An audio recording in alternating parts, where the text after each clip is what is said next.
Fair World Community grew out of a research project started in the Netherlands. It was created more than 17 years ago by 6 founders who were organic and fair trade pioneers. Over 200 social entrepreneurs have helped to develop Fair World Community. Andrew Cooksey, an organic pioneer who you will be working with, was one of the founders, along with Anthony Spurgeon, world-renowned systems engineer who had created the fail-safe systems for nuclear plants, and Haroon Cruzen, a pioneer of fair trade.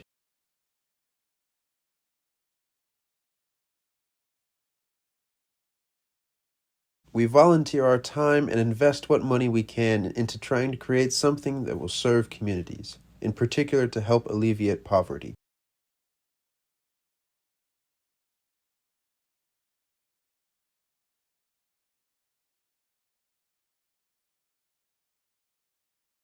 The core concept came from a movie that Andy wrote 25 years ago. It was titled The Vision. It posed a very important question. If you could redream the world, how would it look?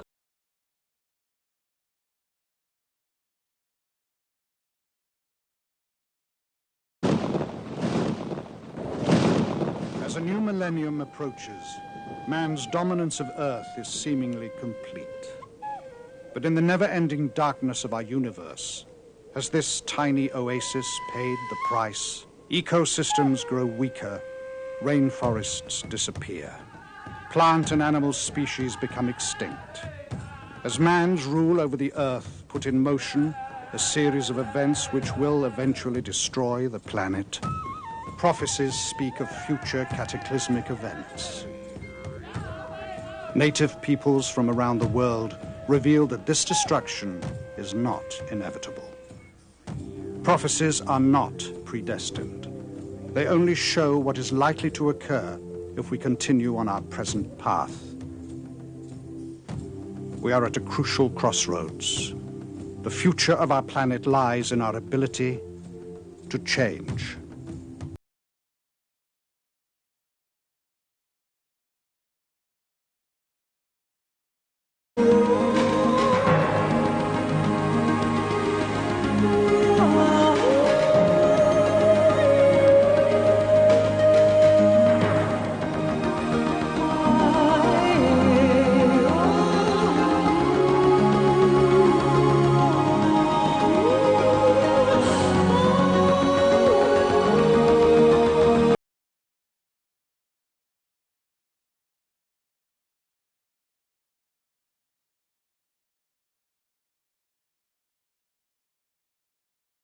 This began a movement in Europe that became known as the Redreaming Movement.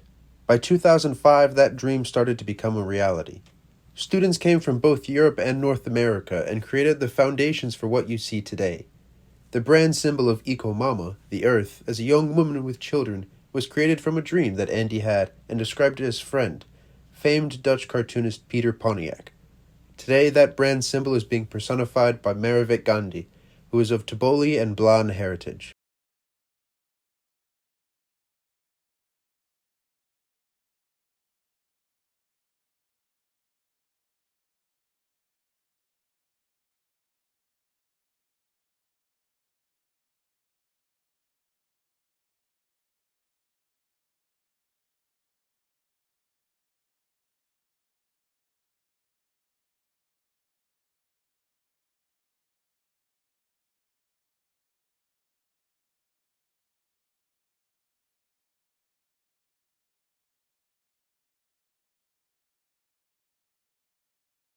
They began developing products.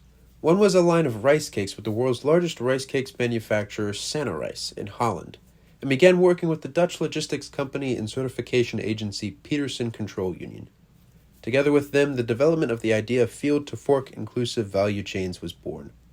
In addition, we began working with Haroon Cruzen to develop fair trade practices. The certification also included gradual conversion to organics that we called the Sustainable Continual Improvement Certification, which simply means that farmers agreed to start converting their crops to organic over a period of 2 to 3 years.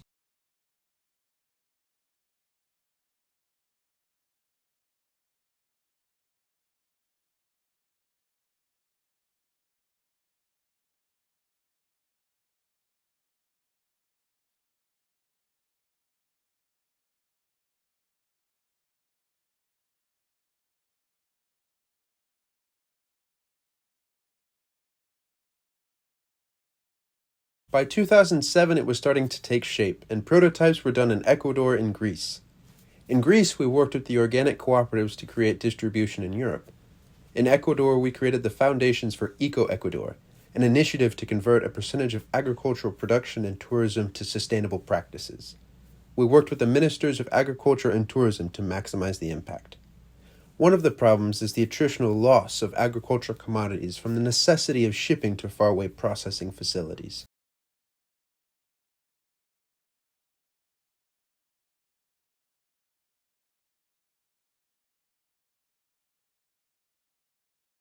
We pioneered the concept.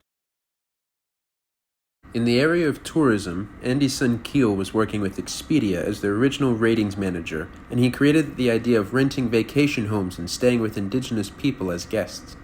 We created an 18-point slideshow for the Ministry of Tourism. The interesting thing is, this was 2 years before Airbnb existed.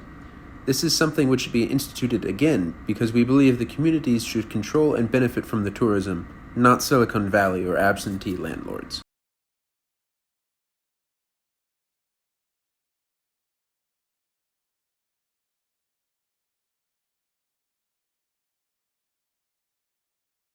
In 2009, when Andy returned to the United States, Tony Spurgeon, Ari, and Haroon began work on a sustainable system that featured a direct distribution system that bypassed existing corporate supply chains and created a field-to-fork solution called the Fair and Free system.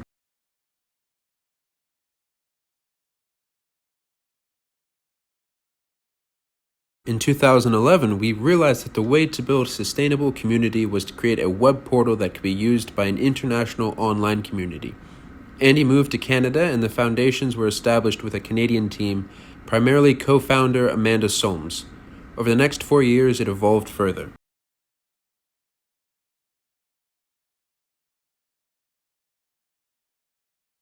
Here's where we are today.